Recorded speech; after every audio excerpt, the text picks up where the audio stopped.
Watch the Chicago way.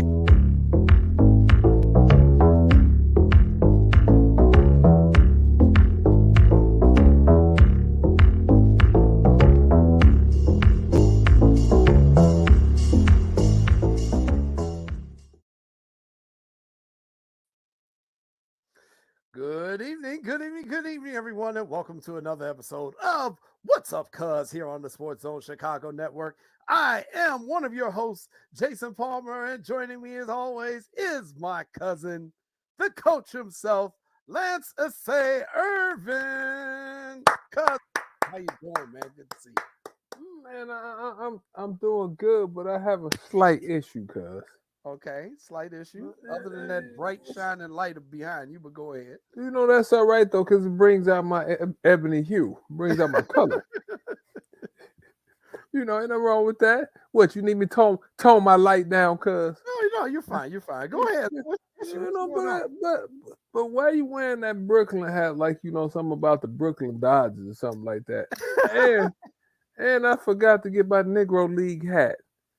I'm gonna have to go grab it at the commercial flex. But I'm gonna let you have the limelight. Like why you wearing that hat? Because you always wear stuff for certain reasons, like Sarah Gordon jerseys and all that type stuff. Like the White Sox All-Star jersey, TA, all this and all that. But I think you felt slighted last week because I got you. I came out with my Gibson jersey on, and I stole the show. But that's all right though. Go ahead though. I'm gonna let you introduce and do all that other good stuff that you do. But what's the hat for? What's the hat for? I'm wearing my Brooklyn Dodgers hat because April 15th is Jackie Robinson Day throughout Major League Baseball. So I want to celebrate that. And there's another reason I'm wearing this hat today. Why is that? Because we have a new segment because we got such a wonderful response last week. So returning this week is our newest segment, What Lance Knows. Oh, here we go again. And so all our questions this week that we're going to have for you are about Jackie Robinson. So you're going to get 5 questions on Jackie Robinson. So we want to see what you do. So that's why I'm wearing the Brooklyn hat for this week. Tell our boy Armando welcome to the show. But Armando, what Lance knows, I think I was like 80% last week. So I'm looking forward to going 80% again this week. So Lance knows. Just let me tell you something. We want you to get 100, man. Be 5 for 5, man. I mean, sometimes you have to take what you can get, but I take 80% now. But I'm shooting for 100. Okay. So with that being said, okay. Yeah. What's up, cuz? Let me leave you alone and let you do your thing. All right, so let me introduce everybody to What's Up, cuz. If this is your first time tuning in to us, welcome. This is our regular Monday night show from 6 to 8 p.m. Central Time from the city of Chicago, where today it is a whopping 34 degrees. Ooh, Jay, it was just 80 degrees this weekend. They was wearing Daisy Dukes and all that extra stuff. We were talking about Freaknik, and ladies just went out and put on, like I said, spaghetti tops, string tops, and everything string you want. Now we go outside, Jay. We got our winter coats on again. Unbelievable. I know. And it was snow flurry. So, welcome to spring in Chicago. So, welcome everybody to What's Up, cuz. Once again, I'm Jason Palmer along with my cousin, the coach himself, Lance Irvin. And we appreciate those of you who are tuning in on the Sports Zone Chicago YouTube channel. We appreciate you all checking us out there. Go ahead and leave us your comments and questions and likes, and also subscribe to that channel. It'll give you access to all the shows we have here on Sports Zone Chicago. If you are tuning in via the Facebook live feed that Lance Irvin usually has, I got mine. Yeah, look at, see, got to remind them. Put your Facebook live feed up, cuz. Go ahead and send us some shouts out there as well. We appreciate it. And if you're watching us on the Sports Zone Chicago Roku channel, if you have Roku and you have not downloaded the Sports Zone Chicago channel, what you waiting for? Go ahead, add it. You can check us out via that streaming service. And if you are mobile and on the go and always got something to do, or you're in the car or somewhere else and you're trying to tune in, that's cool. Just download the Sports Zone Chicago app. We have an app. You can put it on your phone. You can put it on your tablet. Anywhere you can download the app. We encourage you to do that so that you can take us with you. Gives you access to all the shows, the reruns, if you missed the episode. And, of course, today's live show as well is also on the app. And if you do not have the Sports Zone Chicago app, my cousin Lance, he's getting ready to tell you where you can get it. You find on the iTunes store, Amazon store, and the Google Play store. And also, like my cousin Jason said, you can make sure you guys follow my cousin Jason on the social media platform, also my social media platform. My cousin says some crazy stuff, but he writes some very good articles. So make sure you follow him and follow us, and welcome to the show. But cause you know what though? Before we get started too though, see, you're not an NBA basketball guy. You're not NBC because you should have I'm came not. out here excited and enthused. You don't know what happened yesterday. All I the heard what home happened. teams lost, basically. No, you don't know what happened. Go ahead. I didn't I'll know leave you about that. alone. I thought you were I'll talking leave you about alone. what else would happen. I thought you were I'll talking leave you about. alone. Go I'm ahead. Go sorry. ahead. I thought you were I talking get about excited. E40. I thought you were talking about E40 getting escorted out of the game. But Oh, okay. yeah. What happened? I heard some of it, but what happened to the man? We'll Like, talk about that later. okay, let me That's a leave whole that different. alone. That's a whole different segment. But yes, you are the NBA guy. That's why we have you on the show. You are our basketball aficionado, and thanks to you, tell them who we got coming on tonight. Coming up at 6:30 because we got a great guest coming up. Well, one thing about us, Jay, we started this show as a platform to introduce people that probably doesn't get enough limelight, but this man right here is getting a lot of limelight. When I called him up, I said, "Hey, champ." He was like, "What's up, champ?" He called me, "Hey, champ, we need you on the show." So I said, "You know what? Jay, let's get him on." So he said, love to be on. So no other than my man, associate head coach, Kamani Young from the Yukon Huskies. Didn't they just win that thing about 2 weeks ago? They did. They are the current national champions. So Kamani is coming up at about 6:30. So in about 20 minutes, we're gonna have him coming on the show, man. I'm gonna see if he's still celebrating or if he back to the grind. Because that's the thing about you coaches. You can't even celebrate the doggone championship before you back recruiting No, again. you can't. But Jay, can you put that picture back up for us if you Yeah. I can can put him real up. quick? Yeah. See, I got a bone to pick with him. See, let me tell you why I got a bone to pick with him. See, he got the fitted sport coat on with the Ferragamo belt. He's trying to dress like I used to dress, cause I got a bone to pick with him now. Okay. Kamani is my man now, but Jay, see, you'd have noticed that, Jay, and that shirt looked like it's tailor made also. Well, Okay, I we got a gonna bone to pick with him. I got a we gonna bone to talk pick with about him. that because you've gone with the whole. We all need to just wear polo shirts and basically shorts on the sidelines. So. No. I said every now and then you should be able to wear a pair of slacks, your cold hand, and a pullover. I said, me myself, we gonna ask Kamani that. Me myself, I like wearing suits. But CJ, I got a whole closet full of suits. It don't matter to me. But with that being said, you should be able to wear slacks and a pullover every now and then. Yeah. Lance, you just set the tone, man. You set the bar high, and he's trying to. What do you want? He's like, you know what? He emulates you. You know what I mean? You know the old saying, imitation is the highest form of flattery. He's like, damn, Lance, G the frick up. Damn, I think I need to step my game up. Son, I'm gonna That's it. have to That's ask him about that. Let me think about that question, cause dressing attire. Yeah, let me get him on that. Ask him. Good. Yeah, we gotta ask him about that. So he's coming up at 6:30. So he'll be coming in from Connecticut, unless he's on the road traveling, but he will be tuning in. He's excited to join us, so he'll be checking in with us in about 15 minutes or so. And then we got some other topics to discuss. And we'll get into some of those actually right now. I think we'll get into some of those right now. So we're gonna start things off doing some self-promotion.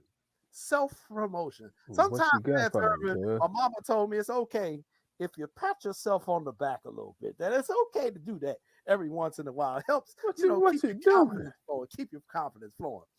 Sports Zone Chicago, this wonderful network that we are hosting a draft party. We are hosting a draft party coming up in a couple weeks, and we cut the promos for them. You'll start hearing my voice on the Sports Zone Chicago shows as we're cutting the promos. But the Sports Zone Chicago Miller Lite Draft Party is going to be taking place coming up on the 27th of April at Output Lounge Sports Bar, located 1758 West Grand Avenue. And they've got some of the best wings in the city of Chicago. Sean will tell you they are the absolute best. So come on by and try some of the wings and join in on the argument. You had some of the wings too, Lance. We were out there a few months ago. What are your thoughts on the wings at Output? You know what? I'm a food critic, right? And you and Sean kept bragging about these wings. So I was like, they overhyping these wings. So I said, they're probably on a scale of 1 to 5. They probably be a 2.5. I wasn't, I'm like, whatever. Man, I bit into one of the wings. I was like, ooh, scrumptious. Ooh, scrumptious. Matter of fact, I ate 10 there, and I said, you know what? Let me get another 20 to go. Because I shared with the wife when I got home. But those wings are very good, Jay. So Yes, I'm they looking are. forward to going back there and enjoying myself. And I'm not going to talk about the cocktails because I really don't drink cocktails. But from what I hear, they put a decent amount of liquor in their cocktails. That's all I'm going to say right now. I was They drinking water. poured a little heavy. They poured a little heavy at Output, which is good. Because, there are so many places in Chicago where Whoa, you say it like it's a drink. bad thing. I You say it know. like it's a bad thing. Hold on, player. That almost sounds like a complaint. That almost sounds like a complaint, Jason. It's Yeah, a little heavy-handed with the drink. They give me too much damn liquor in my drink. More than a shot of alcohol. What the hell's wrong with them? It's not good for their business model. See, they didn't oversell. Now somebody said, but I maybe had a little taste when somebody switched my cup on me. I was like, ooh, this how I like. Yeah, that's how I like my cocktail. I was like, oh, my fault, wrong one. Bring me another one. Oh, yes. So we're gonna be at Output. We'll be there for the draft party. Currently, the Bears are drafted. Is it 8th, Sean? I got it right. It's 8th. Ninth. It's ninth. ninth. I'm sorry. Ninth. Right. So they are drafting 9th. So we're gonna be interested to see. And the thing about draft night is that things change quickly. So we'll see what happens on draft night. Will the Bears move down and get even more picks? Will they move up? Will somebody else get traded? You never know on draft night. So it's always a cool event. Make sure you are there. We will have most of the Sports Zone Chicago family is going to be there as well. So, everybody be sure to come by, check us out at Output. It's always a good outing. And, it's the NFL draft where, what's so interesting about the NFL draft night? It's the night where everybody has hope for their team. no matter how bad you were or how good you were. It's like we're all back even, like, okay, we can fix this thing. All we need to do is. So that's why I love the NFL draft. And the NFL has done a great job of promoting the draft night and making it kind of like its own sporting event in itself. So join us, everybody, at Output. We'll put the information up throughout the show. It'll be down on the screen scrolling, and we'll be putting up our brochure. And you just said something interesting, right?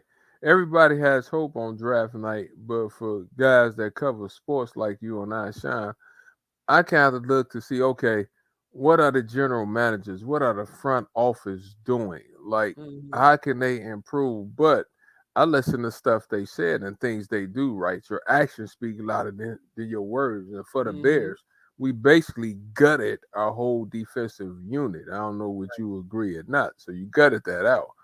Yeah. So now you traded your pick. You traded back. You didn't trade up. You traded down to get some more access. So I'm curious to see what are we going to do with our picks. So with that being said, I mean, I think we should go defensive line first, maybe, or linebacker per se first. I don't know what your thoughts are, and I'm not trying to change the subject all over the place, but I'm a Bears fan. See, I don't have a side piece team like you and Maya. Like, well, I don't do all that. I've said what I've said about the Bears, and that if I'm them, just me personally, I'm going to get me some offensive linemen or some defensive linemen. Whoever's the best available on the defensive line, the offensive line, because I believe if you're building a football team, you do it from the inside out. I think you got your quarterback. You can always get receivers and running backs, but you better have somebody who can block for them. Otherwise, you ain't going nowhere. And last year, we saw Fields running for his life, and I'd like to see the young man get some protection so we can get his full potential in. So that's just me. We'll have more draft talk coming up a little bit later on in the show. Our girl Gia, she's out there checking in. Oh man, I'm happy. I'm leaving Chicago Monday. I hate I'm going to miss it. Oh, Gia, you're not going to be at the draft party? Well, that's all right, Lance. He's going to eat your wings for you. But the question is Jay, where's Gia going? See, because Gia loves sports. We're fooling around watching TV, and Gia be at the Milwaukee Bucks game, or be Boston. Matter of fact, she might be at the Phoenix Suns game. You'll never know. See, that's the $1,000,000 question. See, you always think. See, you taught me to think more than what she's saying. Like she's saying something, but it's something else being said. Why are you all in Gia business? Gia might be Oh, my dipping out bad. for a romantic weekend somewhere. You up here putting this woman business out here on the Sports Zone Chicago Airways. Shame on you. Oh, what's up to Patty too? I saw Patty checked in earlier. So, but we will see. I'm sure Gia will pop up one of these days, and we'll get to see her face to face, and she'll get to hang out with the crew. All right, hey, let's talk a subject before we go into our newest segment. The Chicago Bulls season is over. Got to give you credit. You said they were going to finish pretty much where they did. Where do we go from here, Lance? Because I obviously missed on this one. I thought they were going to be a 3 or 4 seed in the East at the beginning of the year. You did not agree with me, and you were 100% correct in doing so. I mean, first of all, if you the Bulls, right, you have to say the season was a disappointment. When you have one of the best 2 guards in the league in Zach LaVine, you have a DeMar DeRozan that's one of the top probably 10 scorers in the league, and you have Vuk, who's a formidable front line guy. You say you have 3 really good players. But with that being said, Jay, we won like 39 games or 37 games, something like that. I never thought that we really got our rhythm until like the end of the year when we started playing better. When Patrick Beverly came around, we won like 5 out of 8 or 6 out of 8. And I think the injury, we were 40 and 42, excuse me. I think the injury to Lonzo Ball really hurt.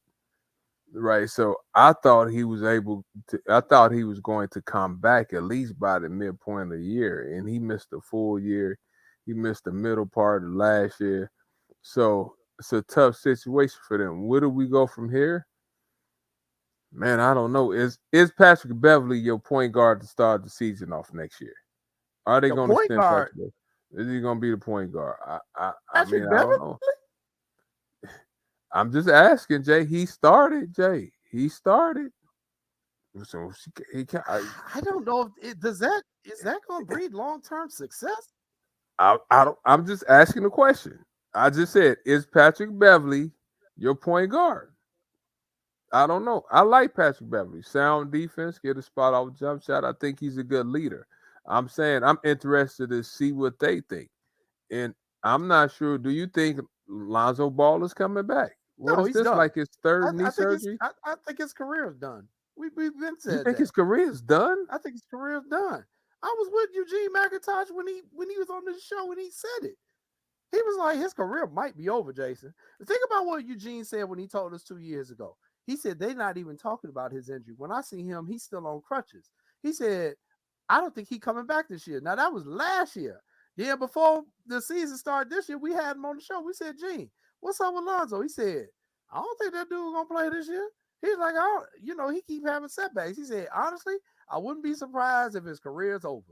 That's what he said. And what happened? He didn't play all year this year. And now we find out he got to have a whole nother knee surgery. You had knee surgeries, Lance. It's only so much cartilage in there. You can't be going in there 3-4 times within like a year, 2-year period.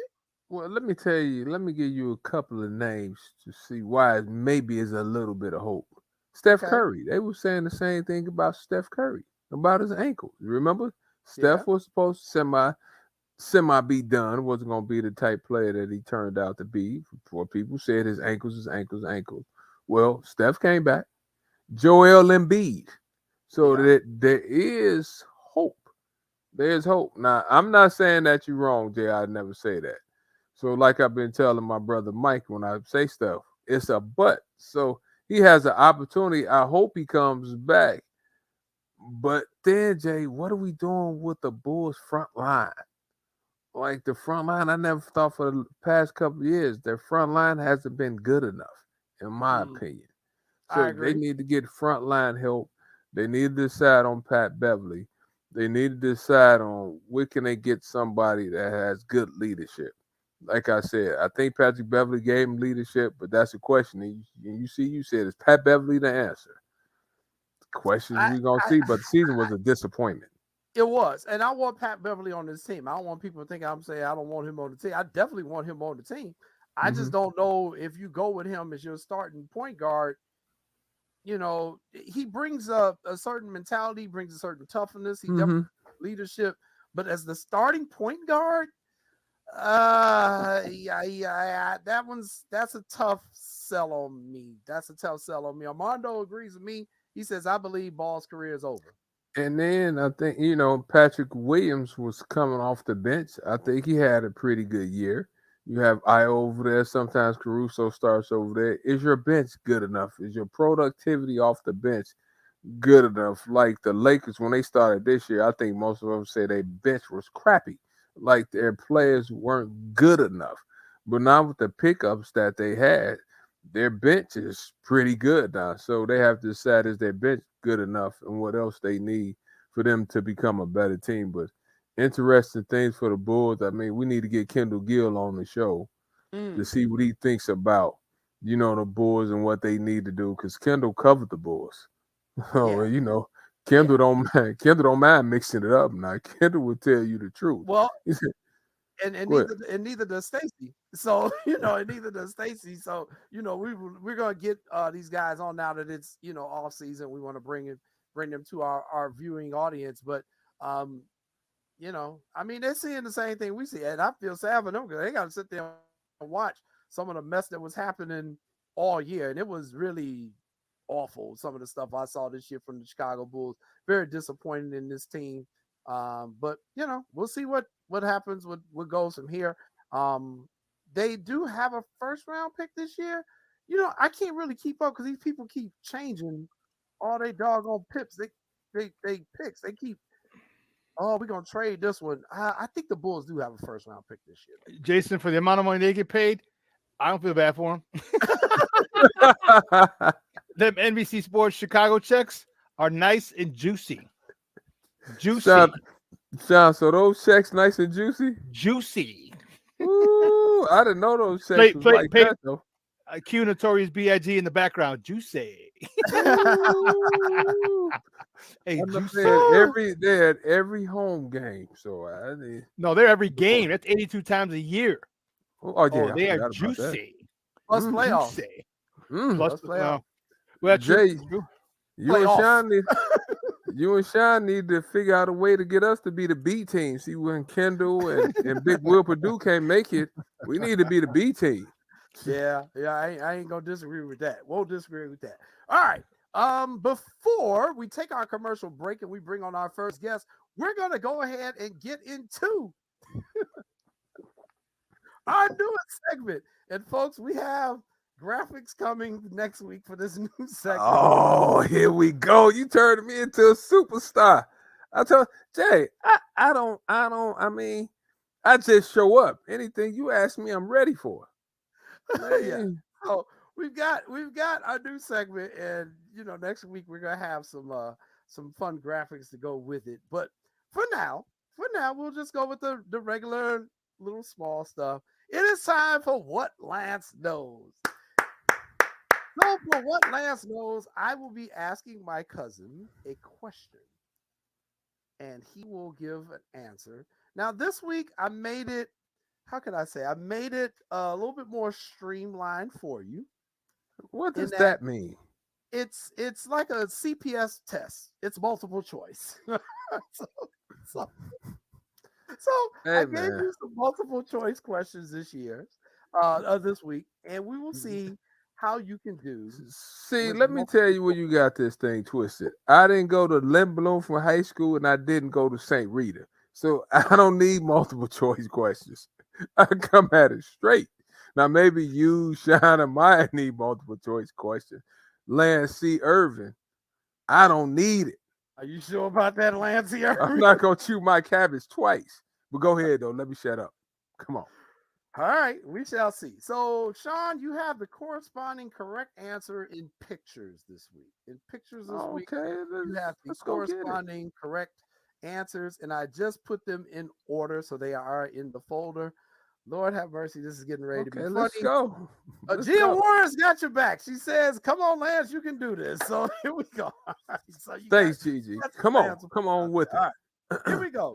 Here's our first question for what Lance knows. What Lance knows. I do my TV game show host for you. Let's go get it. In what year did Jackie Robinson break the modern Major League Baseball color barrier? Was it A, 1937, B, 1957, C, 1947, or D, 1967? What year did Jackie Robinson break the modern Major League Baseball color barrier? A, 1937, It's not B, 37. 1957, C, 1947, or D, 1967? I'm going 1947. He's going with 1947. Is that your final answer? Final answer. Sean, is 1947 correct? It is. Come on now. Talk to me nicely. 1947. Lance Irvin, you're Talk on to the me board. nicely. Talk to me nicely. Talk to me nicely. Talk to me nicely. It's a check mark for that one. All right, that's one correct. All right. All right. Question number 2 for what Lance knows. Major League Baseball retired Jackie Robinson's number in 1997. His number is now worn by all Major League Baseball players on April 15th, which is official Jackie Robinson Day. What is his number? Is it A, 22, B, 32, C, 42, or D, 72? Well, you know what, Jay? You know, you give me questions that it's 42. Everybody knows it's 42. Okay. All right. You're now 2 for 2. 2 for 2. You're batting 1,000, Lance. All right. Those are the easy ones. I always try to give you, I try to prime you. I got to prime you, get you primed up, All right. Now we'll get into the more difficult Okay, questions. come on. Now, on this one, I need you to listen to the question very carefully. Okay, come on. All right. Here's the question. What position did Jackie Robinson play for the Dodgers in his Major League Baseball debut? What position did Jackie Robinson play for the Dodgers in his Major League Baseball debut? Was it A, second base, B, first base, C, pitcher, or D, third base? That's tough. But I'm going to go with second base. Second base. Okay, he replies A, second base. Sean, does the picture correlate with the correct answer? No! That is not correct. He played first base in his Major League debut in his very first game. And then after that, he was moved to second base. But in his very first game with the Dodgers, he played first base. So you get an X on that one. You just don't want me to be great. You just didn't want me to be great. So you're now 2 for 3. You're batting 666. 666. All right, here we go. All right. Question number 4 in what Lance knows. He's 2 for 1. Thanks for updating the graphics, Sean. Appreciate it. All right. Before playing professional baseball, Jackie Robinson served in the military. In which branch of the military did he serve? Is it A, the Army, B, the Navy, C, the Air Force, or D, the Marines? What branch of the military did Jackie Robinson serve in before he played baseball? Army, Navy, Air Force, or Marines? What is your answer? I'm going to go with Navy. He's going with the Navy. He thinks he was on a ship. All right. Sean, is that the correct answer? That is not a Navy uniform, Lancer. That is the Army. I'm sorry. Jackie. Killing me. Jackie Robinson was in the Army, sir. He was in the Army. Oh boy. Brandon's trying to help you out as well. Everybody's trying to help you. So you're now 2 and 2. So you're at 50%, Lance Irvin. 50%. Let me listen to my theme music. Let me get my mojo back. Okay. Okay, all right, I'm ready to go. I'm ready to go. I'm We ready to probably go. should have played that before the show. I'm ready to started, go. but okay. I'm ready All to go. right. I'm ready So to now go. we move I'm ready to to go. question number 5. Here's I'm your ready to last go. chance. Ready You to can go. finish at 60%. I'm ready to go. All right. Let's go. At Let's what go. university? Oh, I'm sorry. Jackie Robinson lettered in 4 sports at this university. What university did Jackie Robinson get 4 letters in for sports? Is it A, UConn, B, UCLA, C, USC, or D, UTEP? UConn, See, UCLA, USC, Jackie, or UTEP? Jackie Robinson giving me California vibes. Okay. He probably let it in football, baseball, basketball, and Jackie seemed fast, so Jackie probably ran track. Yeah. Knowing Jackie Robinson, he's giving me UCLA vibes from my history report. He's giving me UCLA vibes. I'm going with Sean. I ain't going because when I was little, I read a Jackie Robinson book, and I remember, like you said, "Come on, talk to me nicely. Talk to me nicely." That's why I had to play my theme music, get my mind right. It is Talk to me UCLA. nicely. It is UCLA. That is correct. And I ought to give you some bonus points because you actually knew which were the 4 sports. Talk to me nicely. I read a Good book job. about Jackie when I was Ooh, younger. Talk to Lance me Irvin. nicely. All right. Good job, Lance Irvin. So you finished 3 for 5, which is 600. Not bad. Not bad. Let's see, if we're grading you in school, you probably got a D+. If we're grading you based on baseball, you're hitting 600, you're a Hall of Famer. So we'll grade you as a baseball Hall of Famer. We'll give you the 600 this time. But right? I should get some extra credit because I told you the sports that he played. So Okay, that's I'll give extra you credit. So we should curve it. We should curve it a little I'll bit. give you 65%. How about that? You could.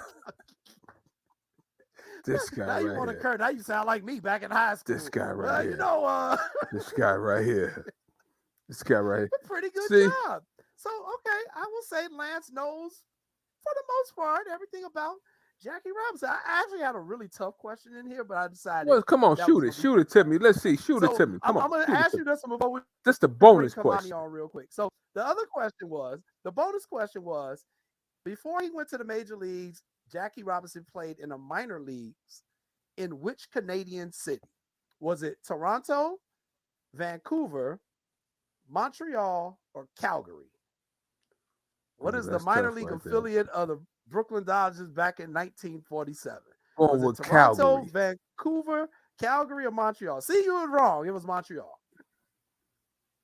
I mean, you didn't say is that your final answer though. I just said you said.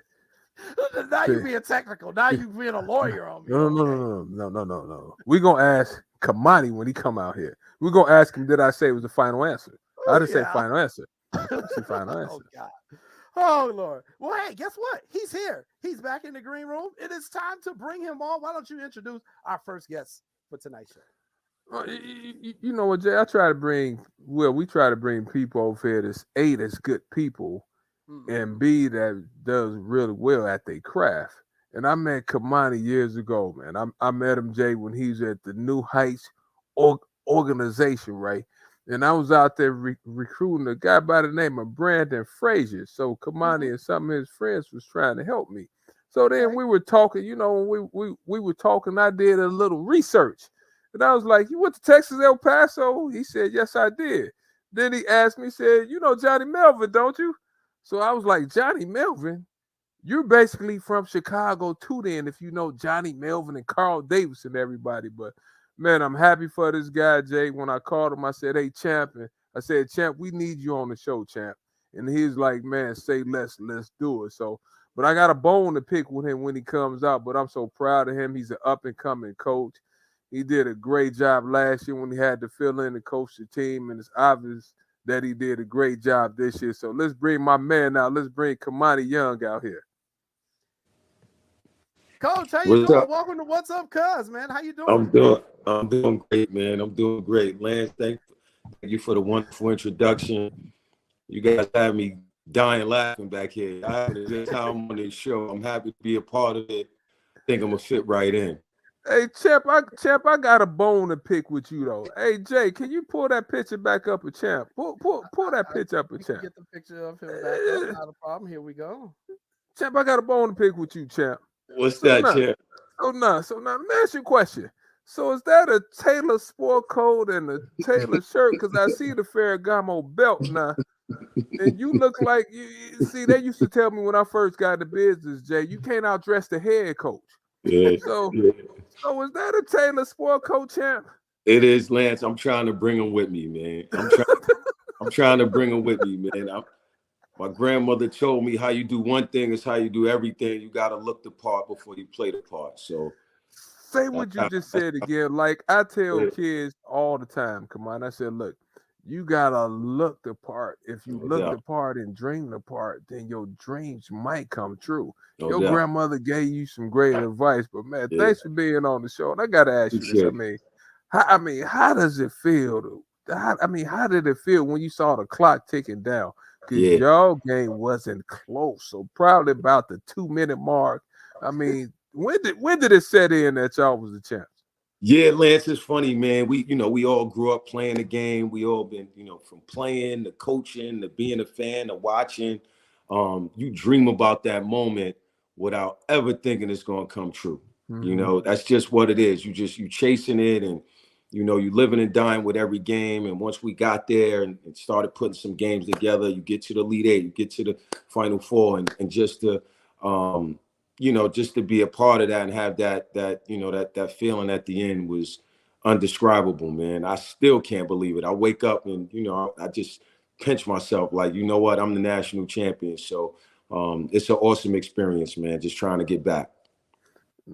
Did you think at the start of the year, did you think y'all had all the pieces to win the national championship? Like, when did you start thinking, like, man, we might be pretty good this year? Yeah, it's funny. My girlfriend is in the background laughing because I didn't think so, Lance. I'm gonna be honest with you, man. I used to come home in the summer.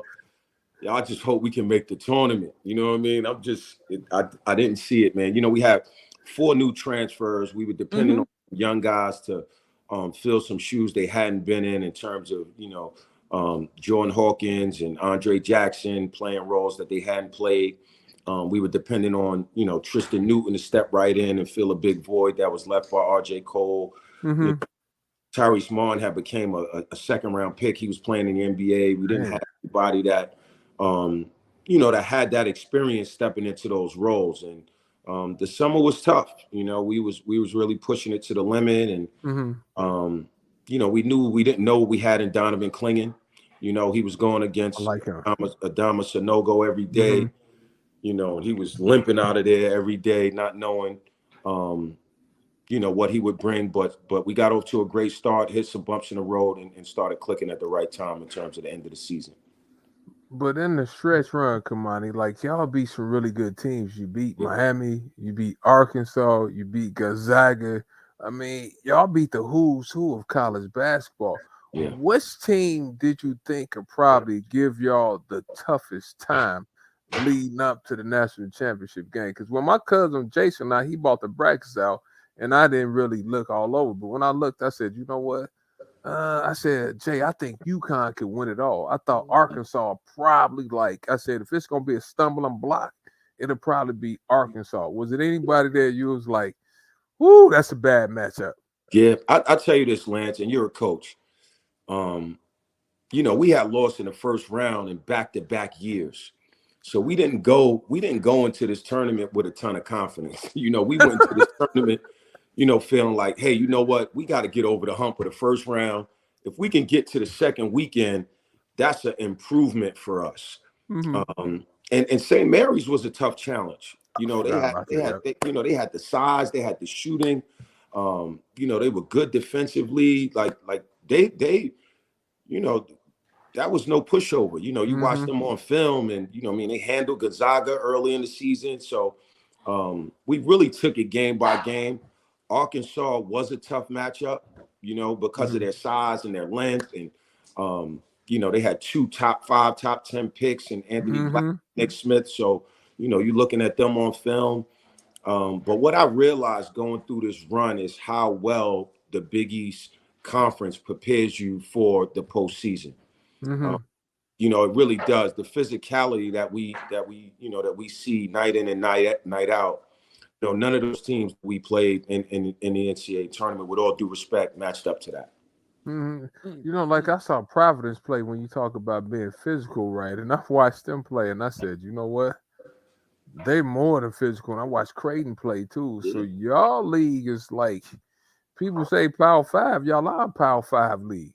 Yeah. So with that, yeah, y'all Power 5. But how has your life changed since y'all won the championship? Has it changed? Has it changed? Are you eating? Are you getting more free meals? Not yet, Lance. I mean, listen, it's funny, man. You play so long that you don't get a break. You know, now you're dealing with who's leaving, who's staying. Oh my goodness. You know, that's a challenge in itself. You know, and then you're looking in the transfer portal to try to supplement, you know, the guys that we got coming back and this, you know, incredible recruiting class we have coming in. So it's been nonstop, man. I'll get some time off, really, man. You know what? And I'm going to get to the transfer portal in a hot second, but do you think it should be like a break or two after the season where, you know, like, look, everybody needs to take 2 weeks? Because I think football, if I'm not mistaken, I think they get about a month off or a couple of weeks where you can't do nothing. Do you think it should be a break like that? Because like you said, basketball is the only sport that plays 2 semesters. Yeah. So what's your thoughts on that? Yeah, Lance, it's tough, man. You know what I mean? Like most of those schools that we were competing against in the transfer portal, they got a head start on us. You know, a lot of those teams, you know, were done, whether it was the first round, second round, and they can get a jump start on those, you know, on those transfer portal kids. We're playing all the way through to the last day of the season. And then you fly in, you know, parade and back at it. We had a visit on campus this week. You know, so I do think that that's something that the NCAA needs to look at. We all need a break. We all need some time to, you know, spend with our families and try to regroup and get ready to do it again. But I wouldn't have it any other way than we had it this season. So, John, just a follow-up to that previous question. Let me ask you this then. How do you spend the downtime that you get? And I know it's really precious to you when you do get it. Yeah, just spending time with my family, man. I like to get out. You know, I like to get to a beach, you know, find some sun. You know, listen, I've been at UConn the last 5 years. I was at Minnesota the 5 years before that. I had 1 year at FIU where, you know, didn't have to go too far to get away, but, you know, I love getting down south, getting to Miami, you know, getting down to some water, man, and some sunshine.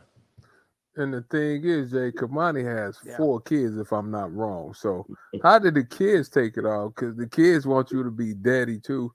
And you have the pressure, I think, of working at UConn, because UConn used to win the national championships. I think that's probably the 5th one. So how do you blend that for the young coaches looking family time versus job business time? Yeah, you gotta find a way, man. You know, I'm fortunate, man. My family supports me. You know, my 2 oldest sons are at UConn, so I get a chance to see them every day. Their managers in the program. You know, my daughter, you know, they've been around it their whole life. So they've adapted well. And when, you know, when the time permits, man, I like to pour everything into them as well.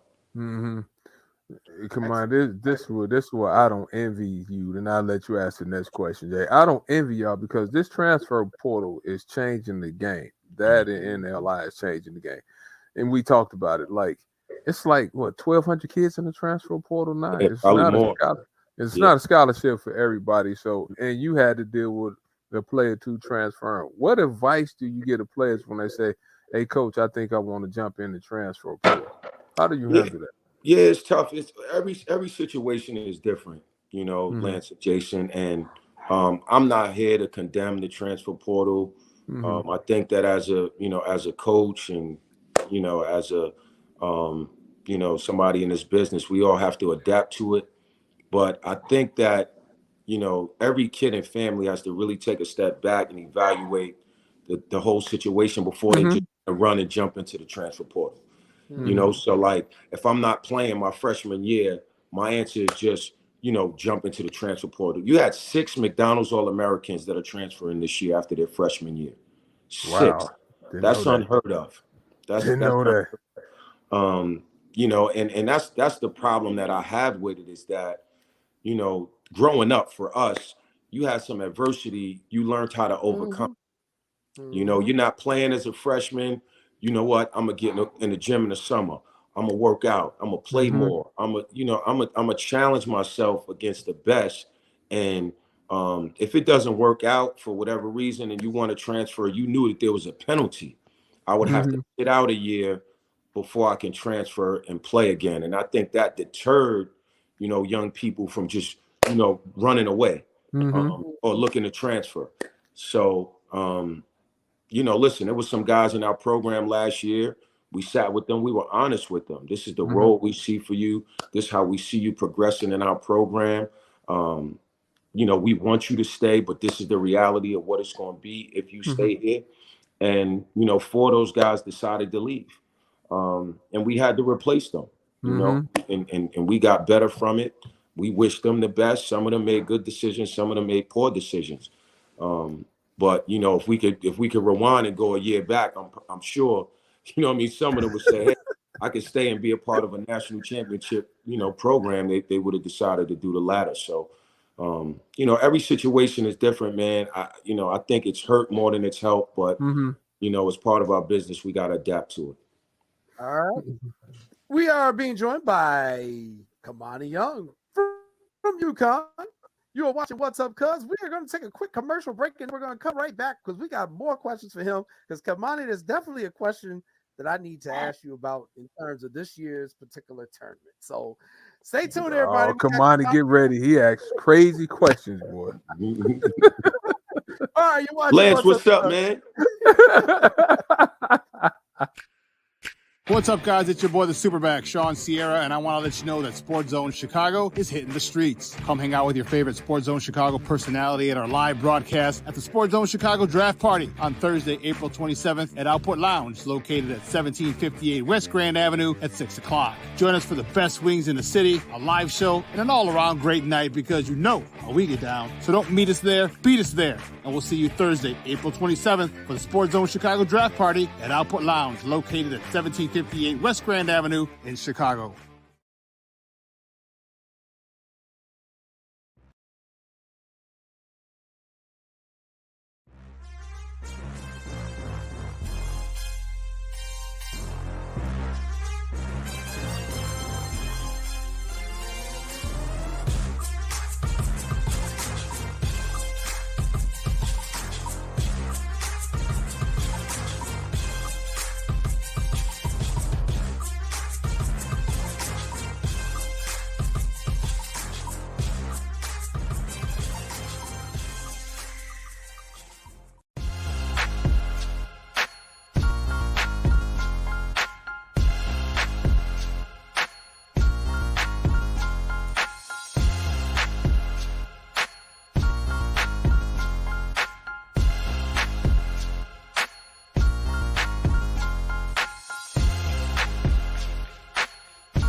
Welcome back to What's Up, Cuz. Ladies and gentlemen, my name is Jason Palmer, along with my cousin, the coach himself, Lance Irvin, and we are being joined by UConn Associate Head Coach Kamani Young. Coach Young, I got to ask you, even though you're coaching, you can't hear me?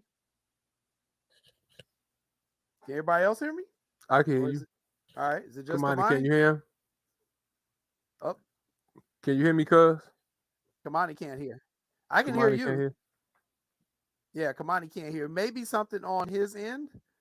So we'll have to check and see. It might be something on Kamani's end because we can all hear each other. So it may be something on his end. We'll give him a little bit of time to check his connection there and see.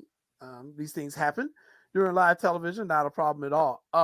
Very interesting, the transfer portal thing, because Lance, one of the things I was really laughing about was Angel Reese, especially after winning the national championship and then after the incident with Caitlin Clark. her Instagram followers went through the roof, and they said now Angel Reese is probably gonna make almost $1 million as a college player, which is more than she would ever make as a WNBA player. And I'm like, this is the advantage that the female athletes are now starting to get, because for decades they were getting the raw end of the deal, and now it seems like because of what's happening with the NIL that they're able to do this. So I'm gonna bring that up with Coach. Is he ready? Okay, we're ready. Let's bring him back. Coach Umani, how about now? Can you hear us now? I'm good. I'm good. Perfect. All right, Perfect. excellent. All right, so let me ask you this, because you were actually involved in the tournament this year. Mm-hmm. But for those of us who were just fans and we had brackets, this year was a complete disaster. We had people eliminating number 1 seeds in the first round. It was just a complete nightmare. I can't ever remember a tournament this nuts. So what were you thinking about it as you were sitting there observing all these number 1 and number 2 seeds falling, just the wackiness of this year's particular tournament? Yeah, if you follow college basketball all year, man, it wouldn't be a surprise. There was so much parity, across the board in college basketball because of COVID. You had guys with the extra year, a lot of older teams, the transfer portal, all those things kind of factor in. It was so many moving parts. It weren't just your traditional programs anymore, so you add all those things together and you had upsets galore, and you're right. It turned out to be a wacky tournament, but luckily we figured out a way and ended up on top. Right. And, and I think, it really did something for college basketball. I think it got more people interested because everyone was watching to see, oh my God, who's going to lose next, to see who's going to continue to make the run.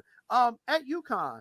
Now, I've never been to Connecticut, never been to Stores, Connecticut. It's on my list. But what is your convincing recruiting speech to get guys to come to Stores, Connecticut? Because I can guarantee you, most of the guys you probably recruiting are like, where? Yeah.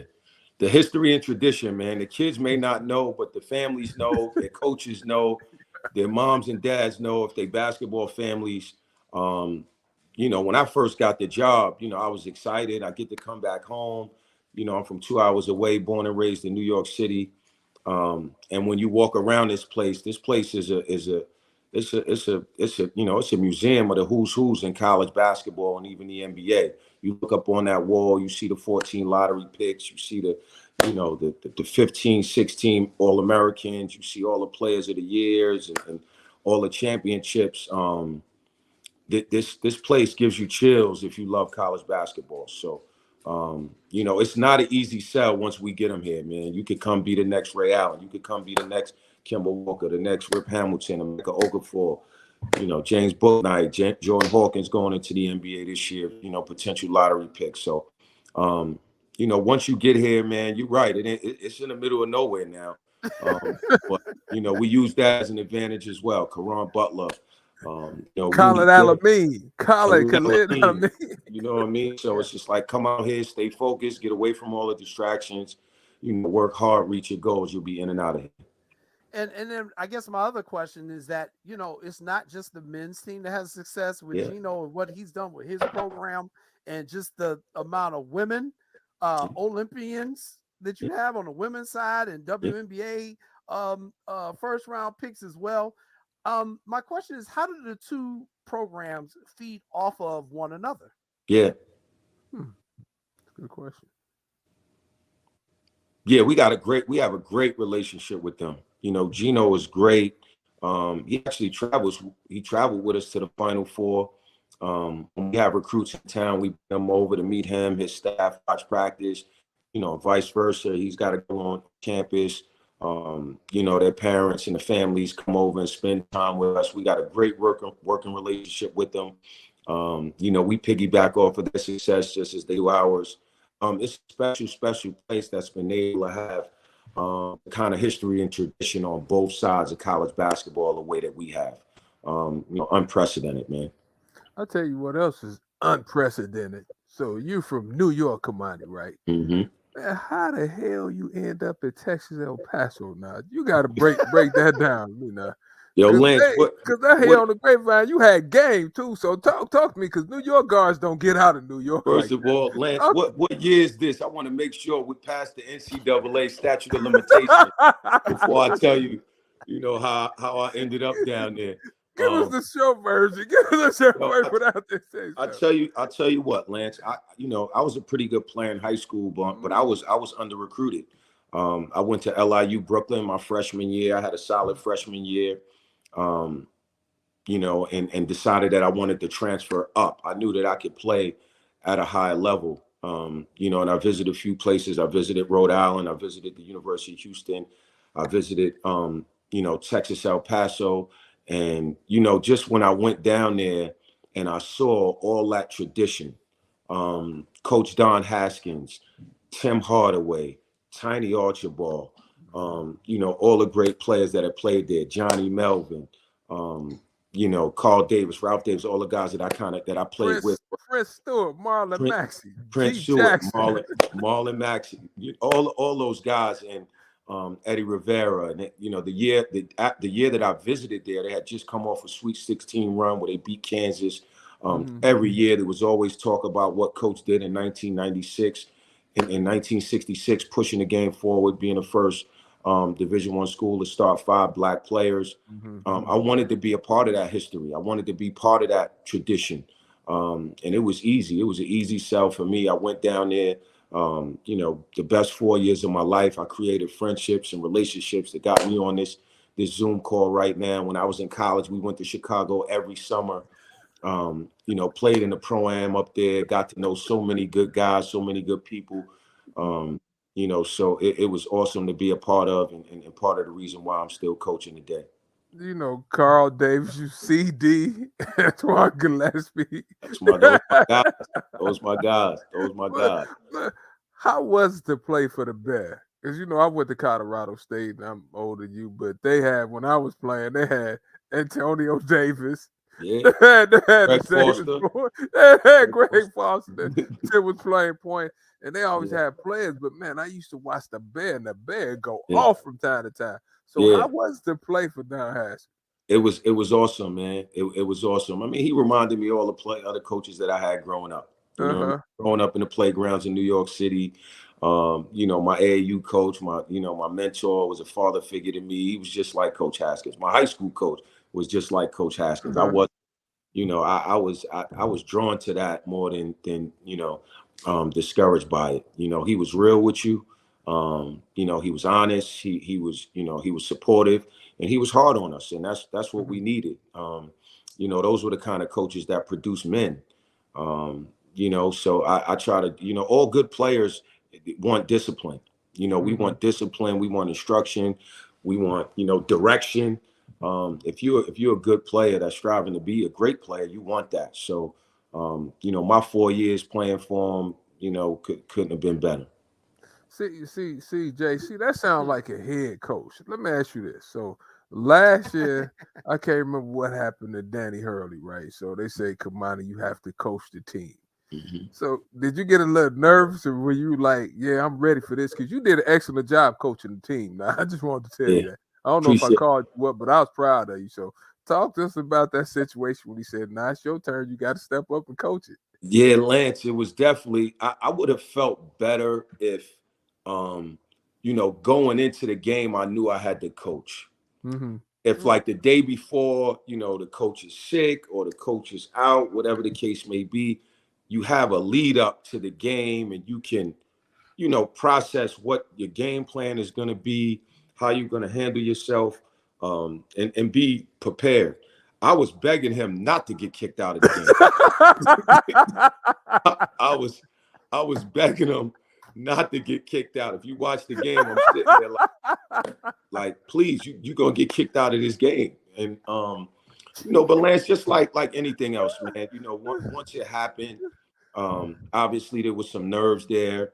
But once I kind of settled into the game, it just became another game that I was trying to win.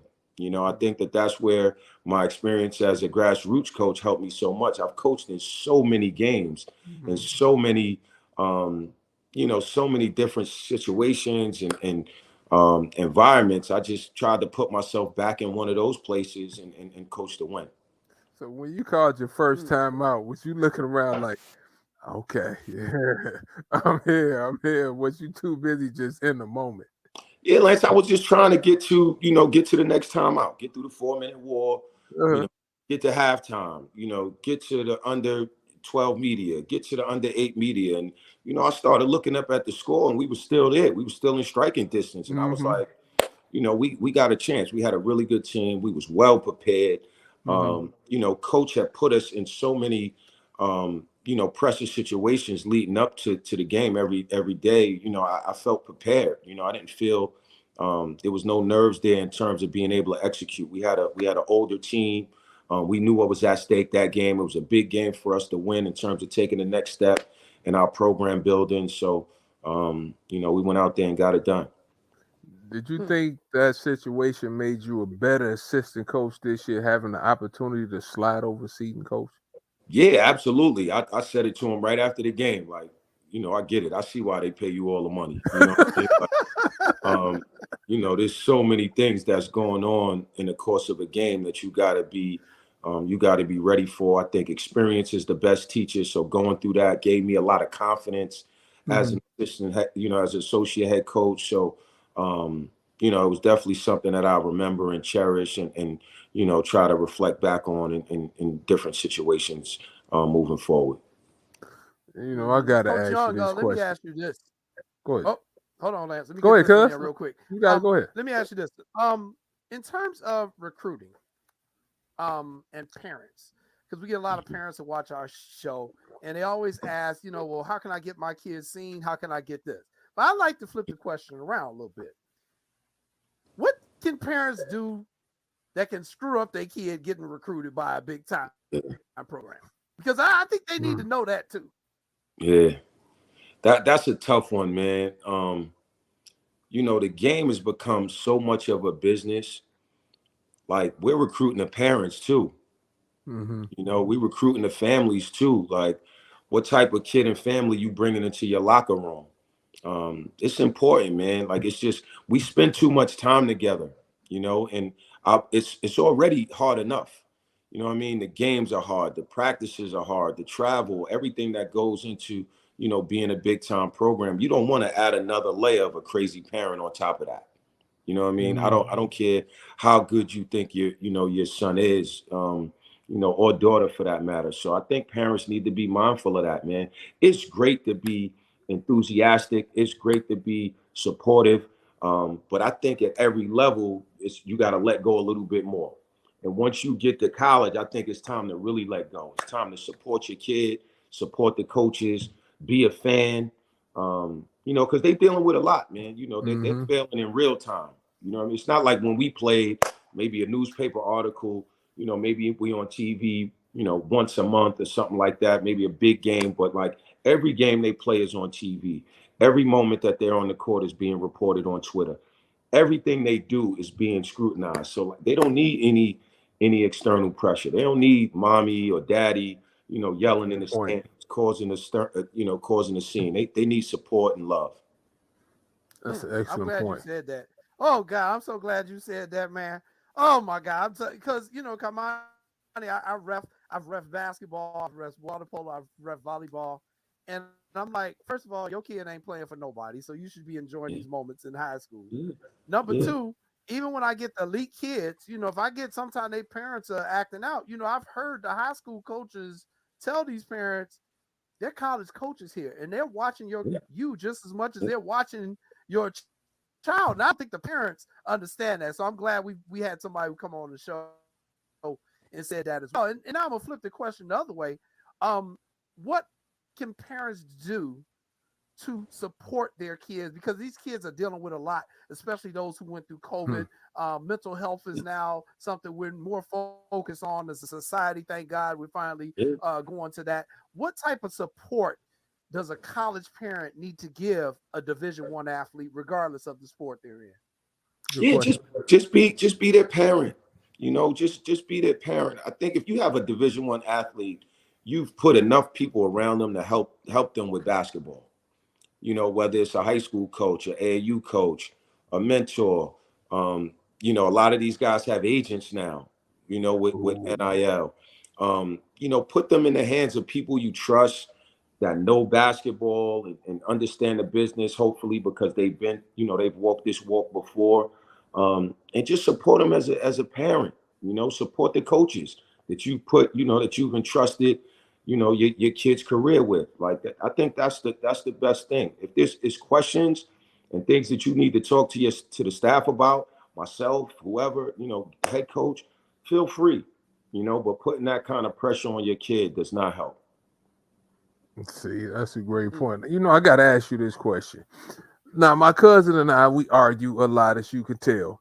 He think coaches should wear suits every game. Suits every game. You know, some coaches wear sweatsuits and they wearing khaki or slacks, whatever. Mm-hmm. What does Kamani Young prefer wearing? How do you think the dress code should be? Yeah, I think we should wear suits, man. I think we should wear suits. Oh. I think we should. And I'm going to tell you why, Lance. And Lance, you'll appreciate this as a longtime assistant. My thinking was, in order for us to be considered for opportunities, head coaching opportunities, we still have to show our professionalism. The head coach, he has his head coaching position. He's already, you know, he's gotten to that point. I think for assistants, it's important for us to still look professional. It's a professional business. We're in professional positions. I like to be professional. I also feel like, you know, when we're in suits, we have the command of our teams better. Mm-hmm. Our teams understand that we're still in a professional environment. We still got to conduct ourselves a certain way. Because if you remember, when it was COVID, because there was no stands, because we were all in sweatsuits, we were all trying to generate a certain level of energy and enthusiasm on our own. You know, and our games started turning into AAU games. You know what I mean? Like, you know, we hooting and hollering, you know, and we throwing the 3 sign up, and we started doing that. We started doing that as coaches. Right. You know what I'm saying? Like, because we knew that we had to generate that enthusiasm. So, you know, once we got fans back in the stands, I said, Coach, we got to go back to suits. We got to start, you know, we got to button up, man, and go back to looking the part.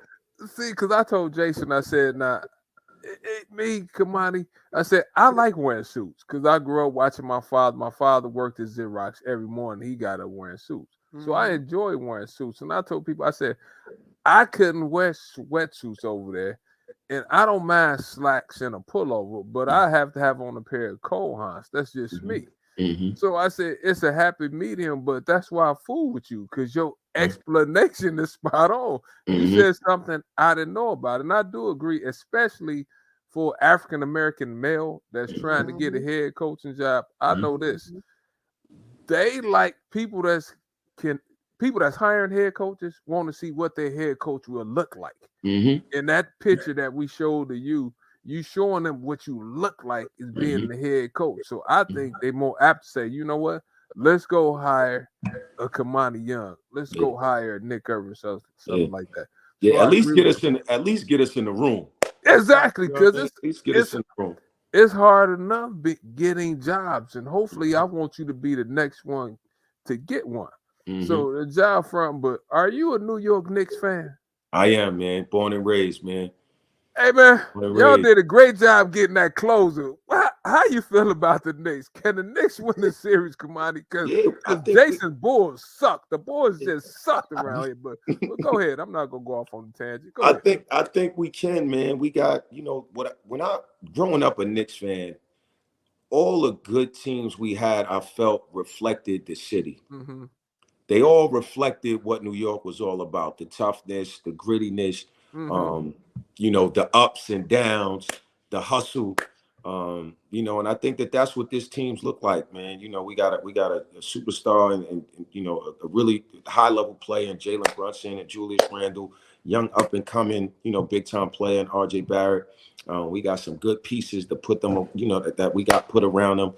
You know, Thibodeau's got them playing defense, or as much defense as you're going to get out of players in the NBA. You know, and they're doing some different things on offense. He's involved as an offensive coach. So I'm excited, man. We got that garden rocking again. You know, we got the Garden rocking again, so I'm excited, man. You know what? Our producer wants to come on and ask you a question. So see, when you had the champs on, they want to come on and ask you a question. Come on, Let's go. Sean, you come out. You can come out and ask him questions. That's the Superback. That's the Coach. producer of the show, Kamani. Coach, go. how we doing, man? How we doing, man? I'm doing great. How you doing? Wonderful. So I got two questions for you. First, what part of New York did you grow up in? Where you born in? I grew up in Queens. I grew up in Left Rack City.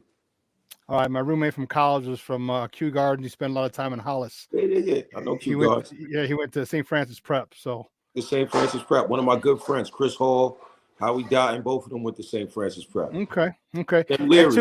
Tim Leary, that was the coach there for a long time. Okay.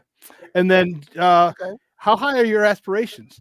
You looking to get your own team to your own school, I would imagine. And is it power, initially the first gig you can get, you want a mid-major, you want a Power 5, where do you want to start? Well, again, where do you want to start and how high do you want to get to? Yeah, ultimately I do want to be a head coach, and I haven't put any limitations on myself where I need to start or where I need to finish. I just want to keep working, keep moving this program forward and earn the next opportunity. I think that's the natural progression. You're always looking for the next challenge. I love what I'm doing. I got a great job and a great program.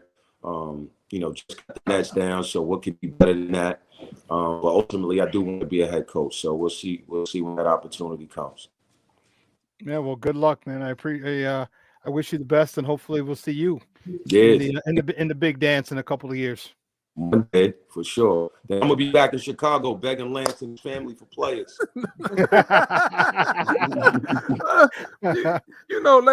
Let me say this while you're on here. Like I said,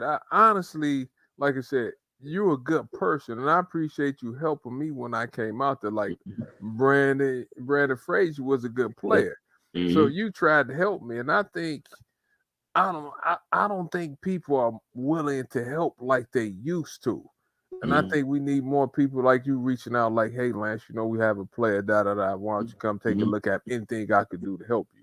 So I appreciate you doing that. Like I said, he was a really good player. So, anything you need in Chicago, I got you. Now, if my cousin Jason calls you trying to get a ticket to the game, he tried to set you up earlier when he was like, oh, I haven't been to Stores, Connecticut. He's trying to set you up for a ticket. Tell him no. No.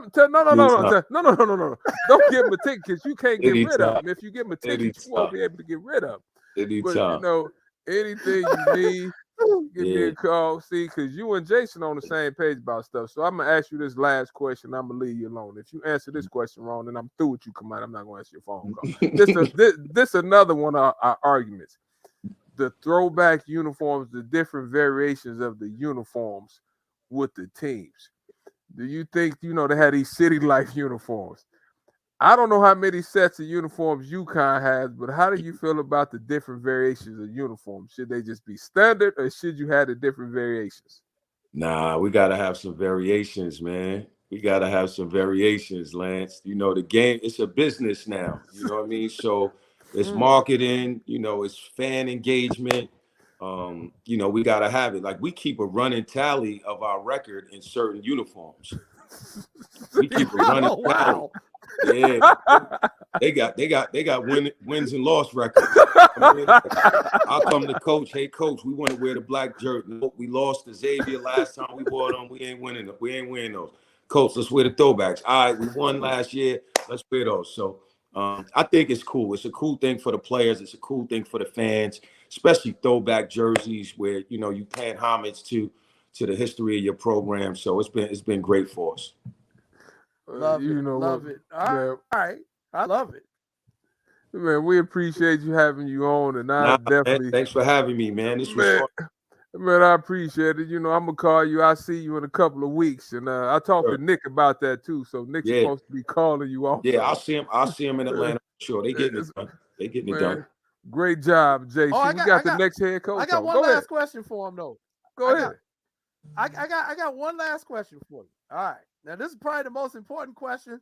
And may I remind you, Coach Kamani, this show is from Chicago. All right. Which one of these photos is your favorite photo from the rivalry Bulls-Knicks series? Is it John Starks dunking on Horace Grant and Michael Jordan? Or is it the Scottie Pippen dunk on Patrick Ewing? Which one is the more ferocious dunk, coach? And remind you, we are a show based in Chicago. Here are your choices. Well, you based in Chicago, but I'm in the confines of my own home, so I'm going with the John Starks photo. If I was in Chicago, then I might think something differently. You know what I mean? Hopefully, when we play DePaul next year, they forget about this show. All right, Coach Kamani. Yeah, we appreciate it because, man, the Bulls-Knicks rivalries from the 90s are still, I mean, that stuff was just legendary, man. This series was legendary. So, big time. Man, thank you Big so time. much for joining us, man. We really enjoyed Nah, it. man, I And appreciate good luck it, to man. you. Thanks for having me. All right, good luck to you. Coach Kamani Young of UConn, everybody. Thank you. All right, we are going to take another commercial break, and then Lance and I, we're going to come back, and we got some more topics we got to chop up. We got to talk about our White Sox. Oh, Lord. We got to talk a little bit of hockey. The Blackhawks season is over. We're going to see what's going on with them. And we got to talk about one of your former players, Lance Irvin. One of your former players made some big news today. So I'm sure you're aware of it. Yeah. So you're watching What's Up, Cuz, everybody. We'll be back in a few minutes. Stay tuned. What's up, guys? It's your boy, the Superback, Sean Sierra, and I want to let you know that Sports Zone Chicago is hitting the streets. Come hang out with your favorite Sports Zone Chicago personality at our live broadcast at the Sports Zone Chicago Draft Party on Thursday, April 27th at Output Lounge, located at 1758 West Grand Avenue at 6 o'clock. Join us for the best wings in the city, a live show, and an all-around great night because you know how we get down. So don't meet us there, beat us there. And we'll see you Thursday, April 27th for the Sports Zone Chicago Draft Party at Output Lounge, located at 1758 West Grand Avenue in Chicago.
Welcome back, everybody, to What's Up, Cuz. I'm your host, Jason Palmer, along with my cousin, the coach himself, Lance Irvin. We were just joined by UConn Associate Head Coach Kamani Young. Congratulations to Coach Young, a national champion, man. Just a beautiful thing.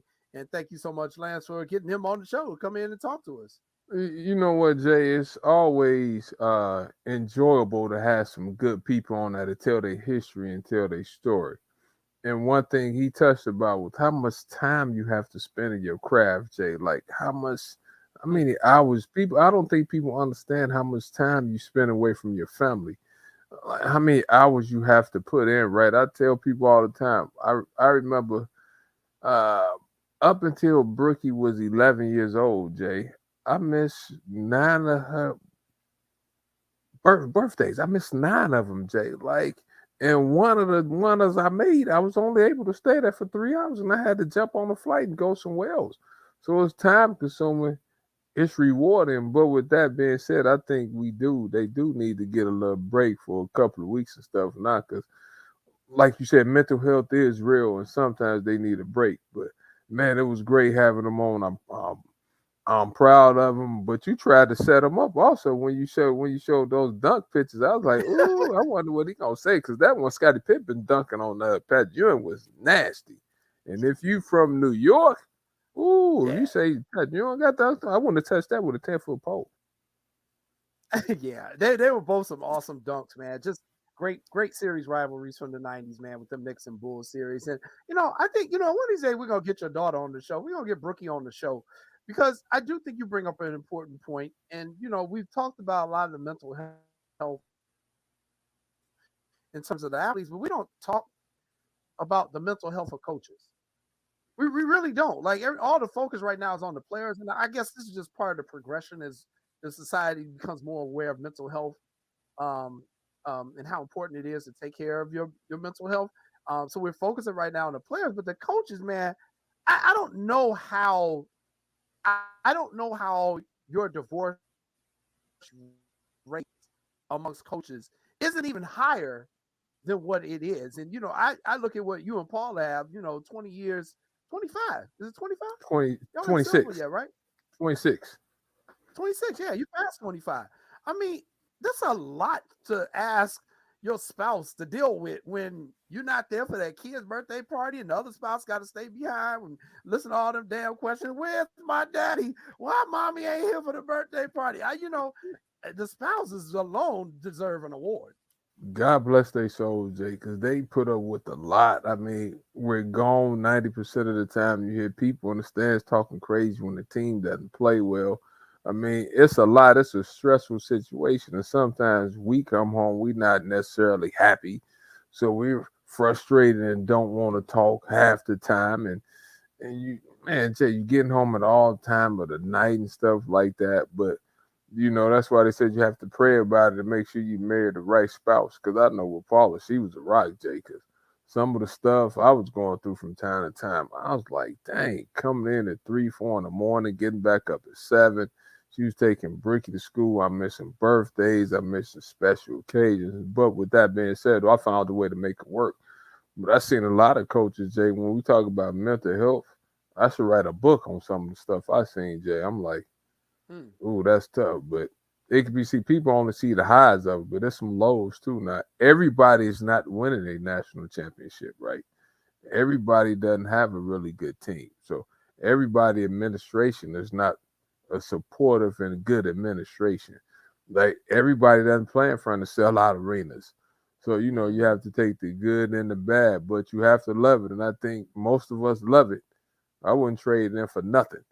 So with that being said, it's tough. But like you said, have mental health. And you know what, Jay, we need to do? Yeah, we need to get some spouses on.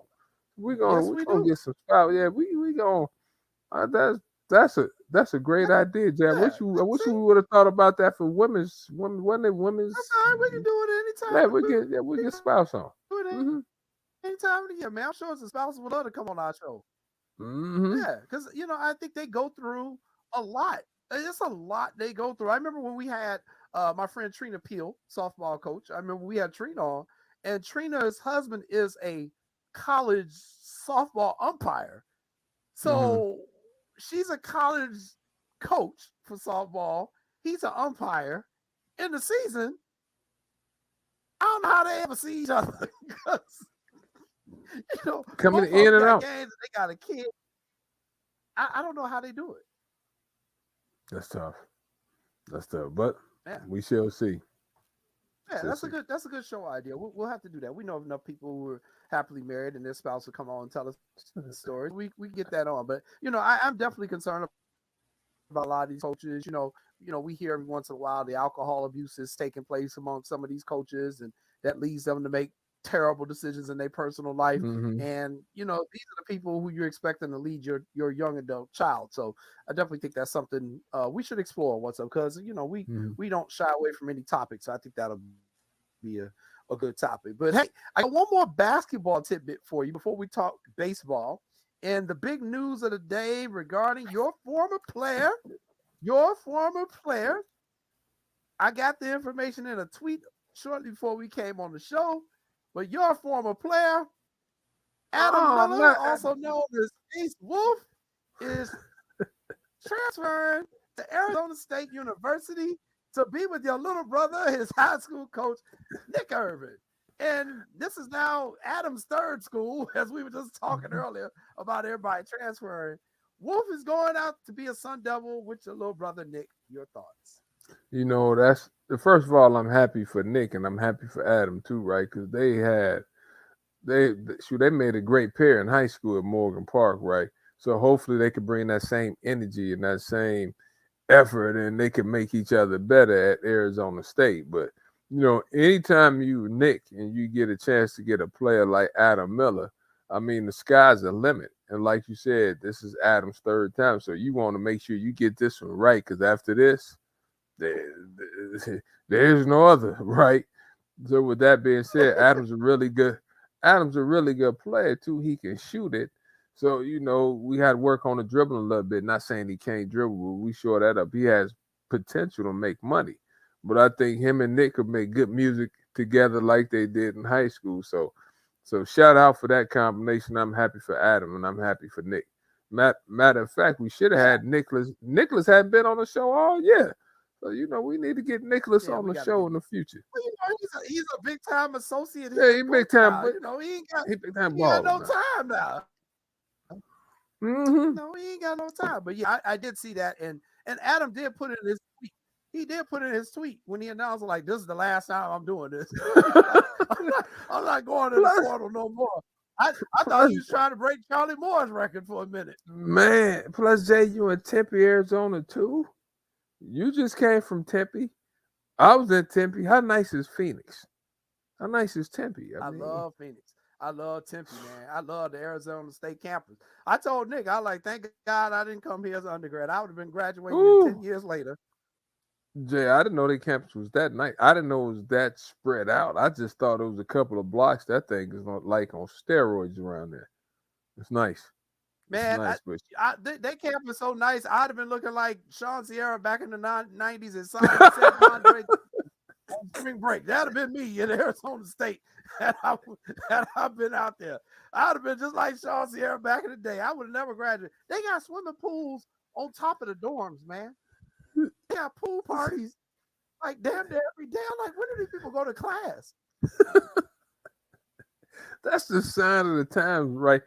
If you have to keep up with the Joneses and everybody has nice stuff, most of the quote major universities have nice stuff. Like they say, Alabama stuff is so nice, Jay, just in terms of football and stuff like that. But you know, the Power Five and the money they're bringing in from the NCAA tournament, from the football playoffs and stuff like that, that money affords you nice dorms.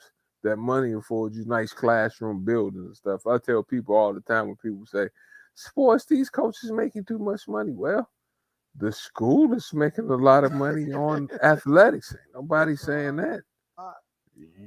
Have you heard the president complain about how much money they getting? No. From the tournament and the football play? They not giving it back. Like, Jay, if I'm correct, I think every school in the Big Ten last year got like 52 million. 52 million, Jay. Something crazy. I mean, come on.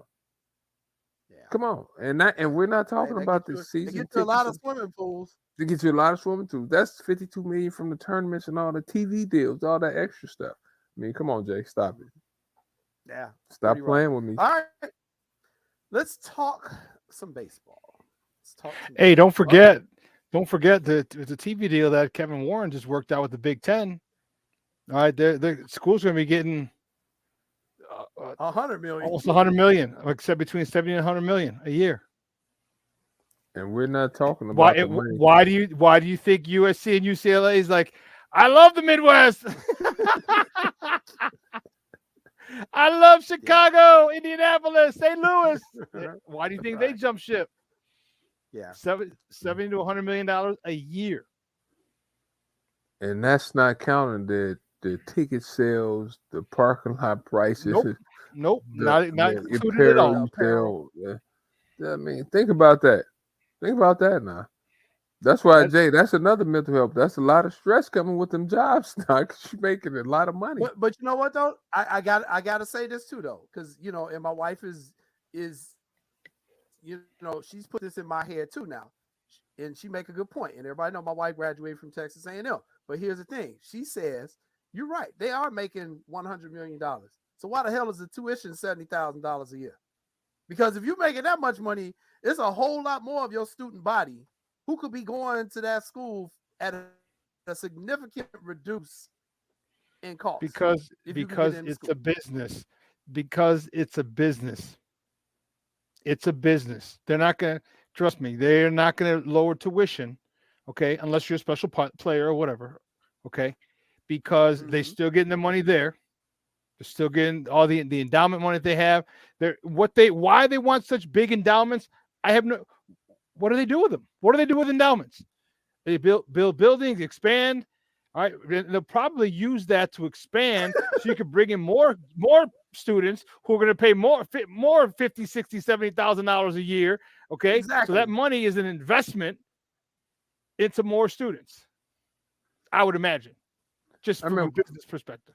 I remember when I worked at SMU, like in 2006, the tuition was like $57,000 in 2006. Then we went to visit Charlie Moore at Cal, and the tuition back then was like $75,000, and this was like maybe 7 years ago.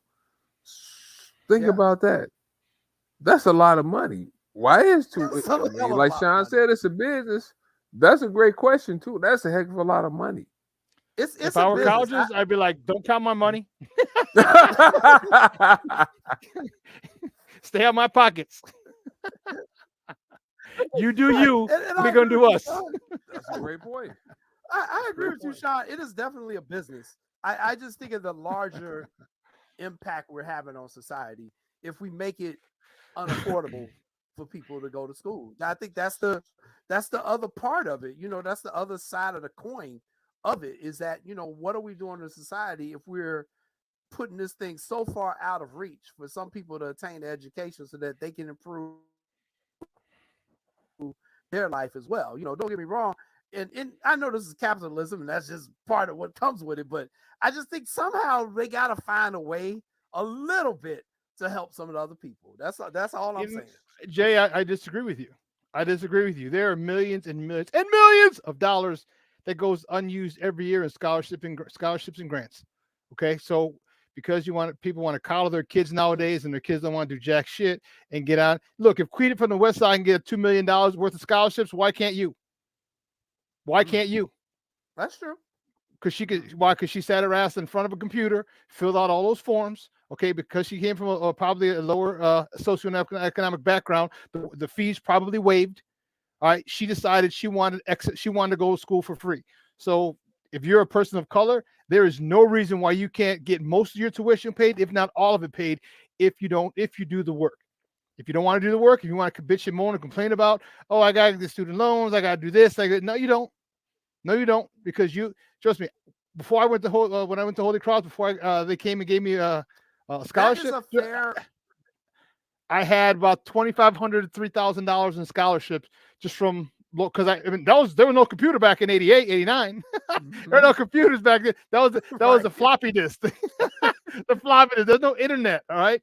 So I had to go. I had to look at a book. Went to the library, send letters, and I still got about $3,000 worth of scholarships. And they give you the money. They don't give it to the school. They give it to you. Yeah. So that went right in my bank account.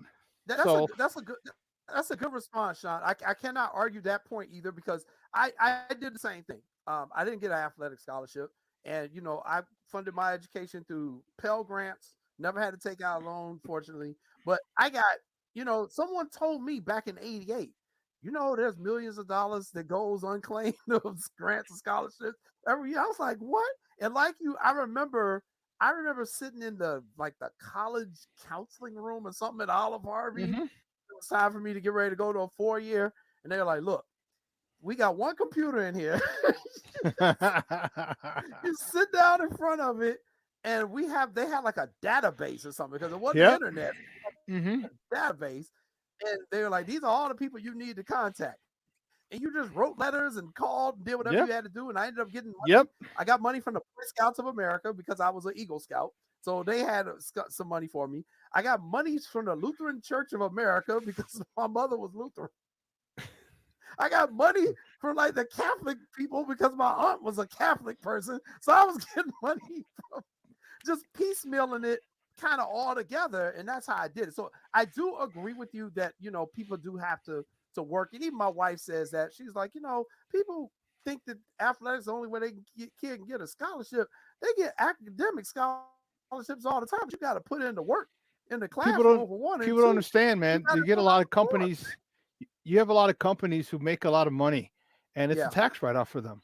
All right. I mean, if you make, let's say $30 million gross, whatever business is that you're in, are you getting taxed on $30 million? Obviously, minus salary expense, whatever. But you're like, Dan, do I get taxed on $30 million, or can we give $500,000 away in scholarships? All right, boom, that's tax write-off. So tons of businesses, Fortune 500 companies do it. They don't give a damn about. We care about the next generation. No, you don't. You're a damn lie. You care about not being taxed off a higher tax bracket. Stop it. Stop playing. It sounds good, but what? That's the bottom line. Because Stone Cold said so. I don't disagree with y'all, but here's a problem that I kind of have. Like, I don't like hearing like your parents make too much money, you shouldn't get. I think the government should give everybody a little bit of money if you pay taxes and your kids want to go to school, right? Because it was 6 of us, and I tell the story how my father made like $50,000, and we couldn't get the Pell Grant. It's 6 of us, like we can't get nothing. And like you said though, now I do agree you got to work hard and find the stuff, but like Jid just said, I think some counselors are lazy and don't tell kids what they could do, because a lot of time knowledge is key, and sometimes people don't really know you need to do A, B, C, and D. That's why I just think we need to have somebody on the show. But I'm still pissed about not being able to get the Pell Grant and them telling my daughter, your parents make too much money, you can't get nothing. Come on, stop it. Now she did her leg work now for grad school. She was on scholarship going to whatchamacallit when she went to Hampton. She's on volleyball scholarship. She got most of her stuff paid for in Central Florida. And the other one, she did leg work. Let me go this. Let me look at this scholarship. Let me look at that, so she get more money and stuff like that. But it's tough, and I agree with you too, Jay. Like, I understand it's business, like you saying, Sean, but 80,000, and I'm gonna stay out of people's pockets. I'm like, damn, should school really? And I know them don't even curse on the show. I'm like, damn, should school really cost that much? Hey, it's pretty. That's like the state of Illinois. Where's all that gambling and reefer money taxes going? But that's that's another podcast. Exactly, because that's another podcast. Exactly, because that right there is crazy. So that's $1 billion in reefer, over $1 billion in reefer sales. Man, we need to. We know where that money went. It didn't go into them. It didn't go into fixing them potholes. I tell you that. Exactly. And where's the lottery money going? Yeah, lots of questions. All right. Thanks, Sean. All right, we're going to talk a little bit about our White Sox, Lance. Good Lord. The White Sox have not won a series yet this season. Now, it's only 3 weeks into the season. However, when you asked me a few weeks on the show my thoughts on this upcoming season, I said, I'm going to wait and see, but I don't feel confident about this team. And I said, because the major problem I have with the White Sox are the injuries. That was my major problem with them. I said, you got the same people coming back who have a history of injuries. I'm just not confident they're going to stay healthy. We already 3 weeks in the season. Eloy already been in the disabled list. Yo-Yo currently on the disabled list. Tim Anderson currently on the disabled list. Joe Kelly back on the disabled list. Luis Robert hadn't been there yet, but I think he's next because he's about due. But there are even more. I think did you do like a printout of everybody who's currently on the disabled list, man? Oh man, I gotta find it, but I looked at it. You were spot on, Jay, what you said. And my thing is this: the best availability is being available to play. Right? And I looked, Jay, and it was about 9 people on that. This one day to day, this we talked about Eloy and stuff like that. My problem was we said the same stuff last year at the start of the season last year. At like the 40 game mark in the season last year, we was talking about we still have players hurt. So my thing is this, Jay, y'all know I've been hurt too. But it's supposed to be a different level when you reach the major leagues, right? And like we start off the season with people hurt every year, so at a high rate. It's not like you got one person hurt. It's at a high rate. So I mean, are we eating the right foods? Are they doing the right strength and conditioning? Or is the major league season too long and maybe training camp needs to be a little bit longer? I mean, what's your thoughts on the situation, cuz? Well, I mean, they've changed training staffs. So they brought in a whole new training staff because they felt that could have been the problem the last few years. And now these guys still getting hurt. And my point is, these dudes just keep getting hurt. They're a problem. It's no different than Kerry Wood and Mark Pryor back in the day for the Cubs. That's the way I see Eloy and Yo-Yo is our Kerry Wood and Mark Pryor, which is why I was willing to do away with them after last season. I'm like, I've seen this show before. Yeah, they gonna come out, they gonna be hot, and then all of a sudden something gonna happen. I can't keep watching this movie. I'm cool with Jake Berger at third base. I said that. I know his defense isn't as good as Yo-Yo, but that fool can hit. he hit like crazy. He's smoking the ball, which is what I said. And, he coming off major injuries too, but he hadn't been hurt, lately. I just don't think you can win if the guys are not available, man. And you got to make those moves. And then the second problem is their pitching is atrocious. It's just bad. It's just bad. I don't know if Michael Kopech will ever become what we think he can be because his control is just suspect and he hasn't developed an off-speed pitch. I'm just really irked with the White Sox.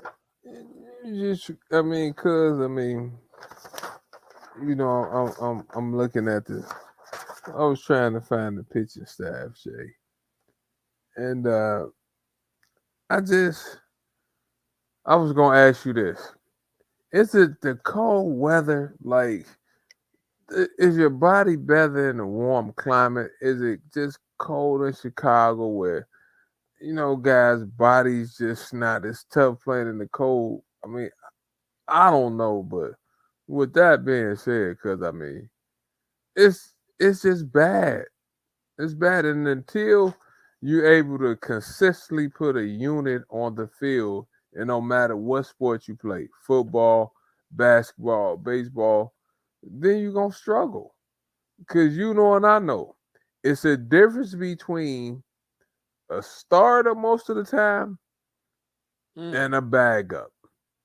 And that's how it is in most sports. It's a difference between Anthony Davis and a bag up. It's the difference between Zach Levine. It's the difference between Dylan Cease and the difference between somebody coming in for them.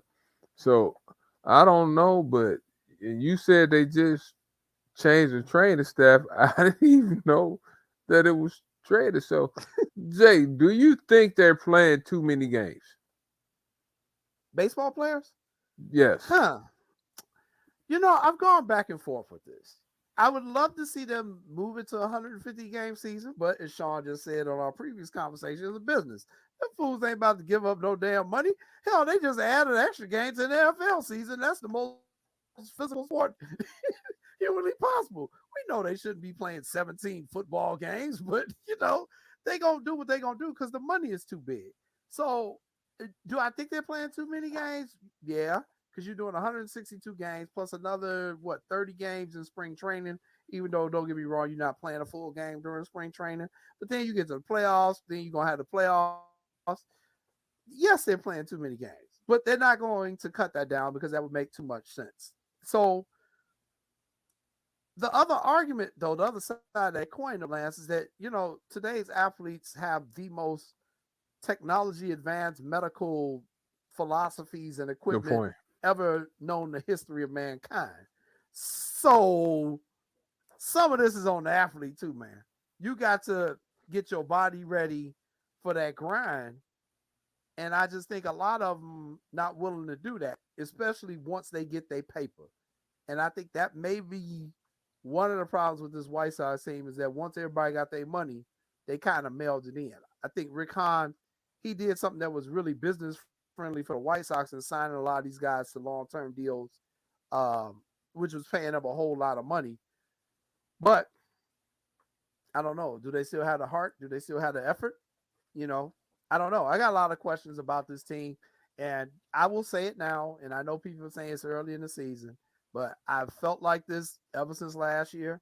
I just don't like the chemistry makeup of this team.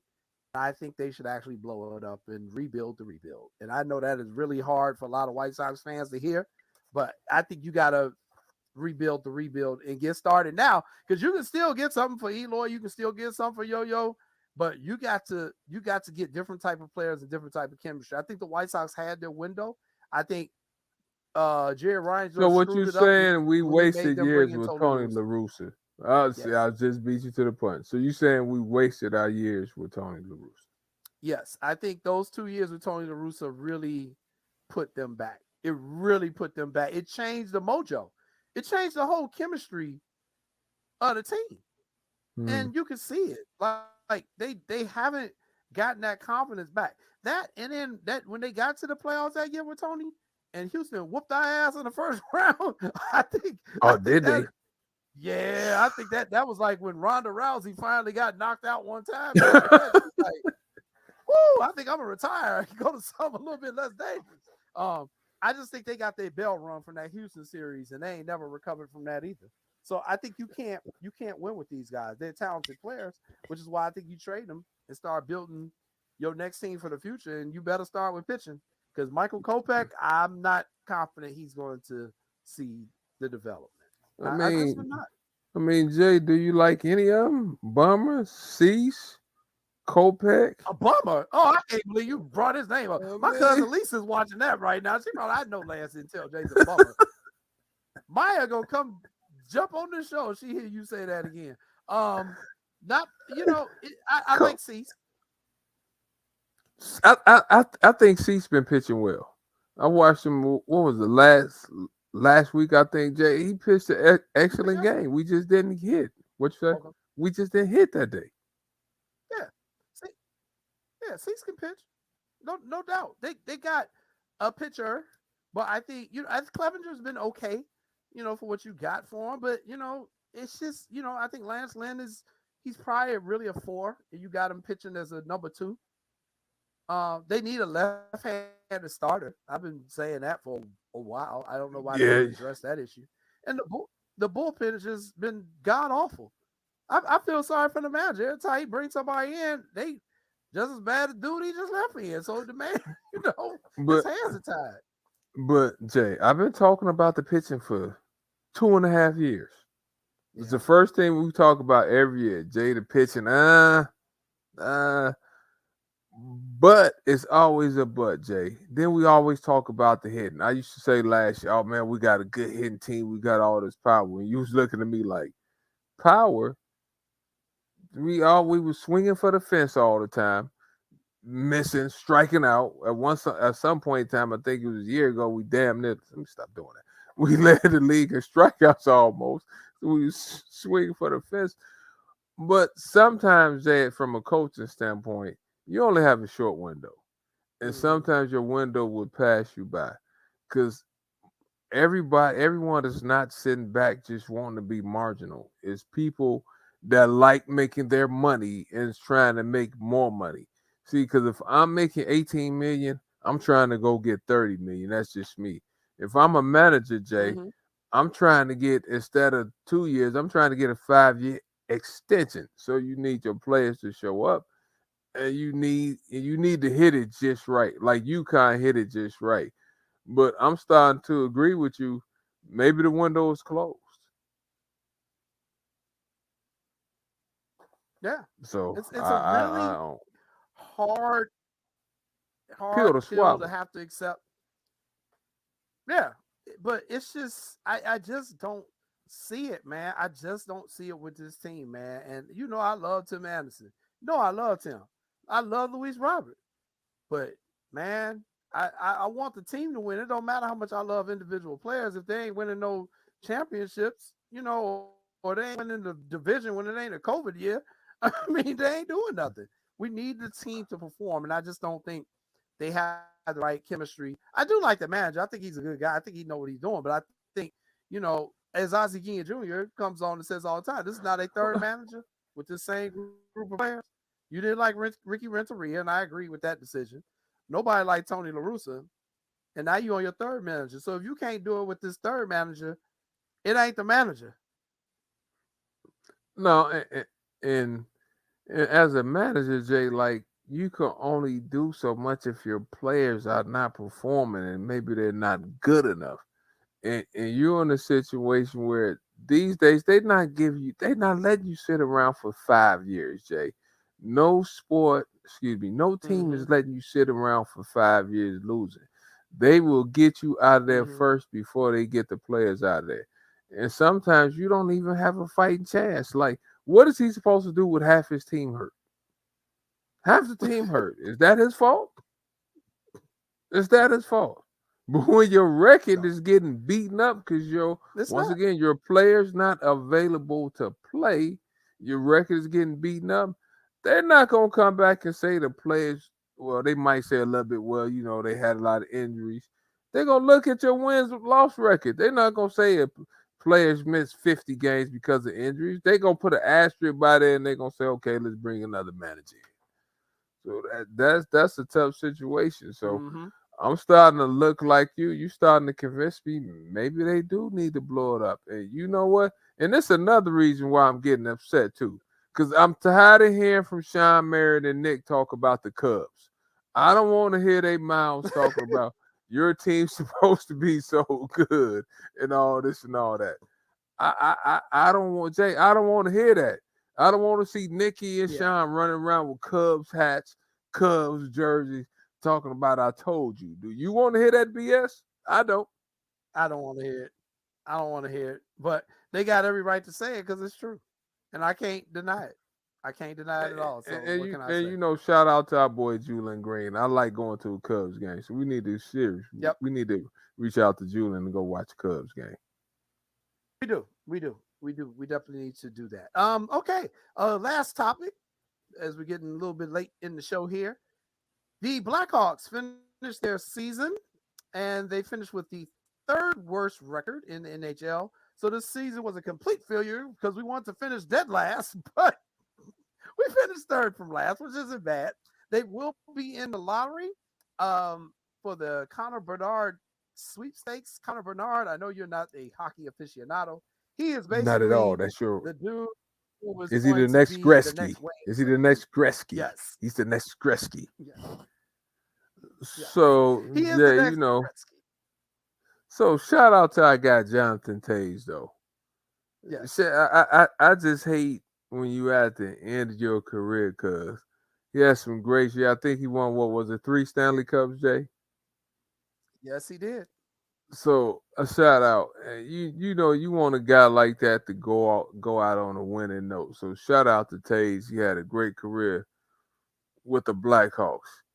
But Jay, like you're betting that you get the number one pick. Can they and will they get the number one pick? I don't know, Jay, but I knew we were having a bad year when I looked online and like you told me. I didn't believe it, but you told me I could get a ticket for as low as $3. So when I looked online and saw a $3 ticket, I said, oh hell. That's when you know you're struggling. So what do they need to do, Jay? Like they got the Joneses. I don't know, Jay. Like, how can we get better? Well, so here's the thing. So he's already put. Here's why I like Kyle Davidson so far. He's doing what nobody wants to do. Everybody want a big fat turkey, but nobody wants to ring the turkey neck. So he came out, What you mean by that? Because he was like, "We're not re-signing Jonathan Taves." Got to go ahead. The man traded Patrick Kane, my favorite hockey player of all time. He's like, yeah, he got to go. I'm sorry. He traded away everybody he could get something of value for. That's why I'm saying the White Sox got to do the same thing. He was like, this going to hurt. I'm just telling you now, but I'm doing this. He traded Kane. He said Taves ain't coming back. Everybody who had a contract that was paying them more than they needed to make, he was like, I got to let him go. And he's gotten draft picks. So if you look at this year, he's got, he's going to have that lottery pick, but he's got like 4 second-round picks. Mm-hmm. And then he's got some in the third round. And next year, he's got, I think, 2 first-rounders and stuff like that. So I get what he's doing. This is what a rebuild is going to look like. And it's going to be terrible for the next season or two. However, if you draft right, if you hit on those prospects, it's a brighter day ahead. And so he's doing what you got to do. It's going to hurt. It's painful. And we got to stop living in the past of the 3 cups. You know, I got the DVD. I can go back and watch it whenever I want to cheer myself up. But right now, they are in hell. They are in hockey hell, and they got to change it. So purgatory. They ain't even purgatory. They in straight hell, dog. So, you know, they're doing what they need to do so that we can start talking hockey again on the show. Good Lord. Because you and Evan Moore, y'all the hockey guys. 2 black guys talking hockey. Y'all do a great job of people of any color. Yeah. But I mean, because it's tough. It's tough. And like you said, you putting stress on the guy to make sure they get the right draft picks. Yep. So, all right. And speaking of hockey, our guy Phil Thompson from the Tribune, he'll be joining us in a week. Phil. Got to give him. Phil went on vacation. I ain't mad at Phil. So we'll ask Phil where he went. Although I think he went to Miami. But we're going to ask Phil where he went when he comes on the show in a couple weeks. But hey, that's another great episode of What's Up, Cuz, man. Oh, my God. Thank you to our guest, Coach Kamani Young of the UConn Huskies, national champions. Congratulations to him. He was a great guest. Lance proved that he knew pretty good amount of stuff about Jackie Robinson. He got 60%. So that's pretty good. And next week we'll come back with Jump Ball, and then we'll come back with another What Lance Knows. So those are our 2 new segments. But for our super producer, Sean Sierra, for my cousin, Lance C. Irvin, I am Jason Palmer. Thank you for tuning in for What's Up, Cuz. We will see you again next Monday night at 6 p.m. Take care. Peace.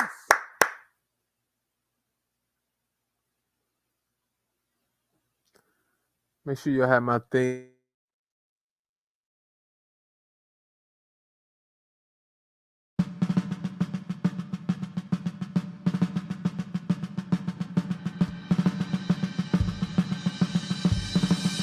Lift every voice and sing till earth and heaven ring with the harmonies of liberty. Let our rejoicing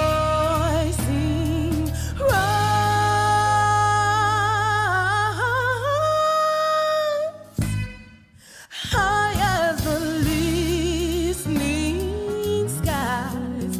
Let it resound loud as the rolling sea.